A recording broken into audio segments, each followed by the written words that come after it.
دا هغه مرغۍ ده چې مسلسل 10 میاشتې په هوا کې تیروي. د څېړنو له مخې د کامن سویفټ په نوم دا حیرانونکی مرغه په هوا کې 10 میاشتې دومره پرواز کوي چې په نړۍ کې هیڅ بل مرغه دومره اوږد پرواز نشي کولای. حیرانونکی پکې لا دا ده چې خوب هم په هوا کې کوي او د خوب پر مهال یې دماغ نیم ویده او نیم ویښ وي، یعنی د اوټو موډ په حالت کې وي. تر دې هم زیاته د حیرانتیا خبره پکې دا ده چې جنسي اړیکه هم له یو بل سره په هوا کې رامنځته کوي.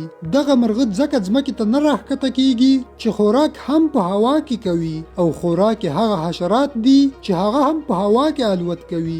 بدن یې اصلا د اوږده پرواز لپاره جوړ شوی، وزرونه یې اوږده او هډوکی یې سپک دی. همدا لامل دی چې ډیره کمه انرژي مصرفوي. پښې یې لنډې او کم وزنه جوړښت د دې نښان دی چې دا مرغه د ځمکې لپاره نه بلکې د اسمانونو لپاره جوړ شوی. په ځمکه ډیر لږ وخت تیروي او نږدې هیڅ ګرځي نه. که ځمکې ته ښکته شي بیرته له ځمکې الوتل ورته سخت وي. د کائناتو له طبیعي کتبنما څخه کار اخلي. دوی د لمر موقعیت، د شپې د ستورو تنظیم، د ځمکې مقناطیسي قوې او ان د هوا بوی کاروي ترڅو په ځنګلونو او سمندرونو کې خپل مسیر برابر کړي.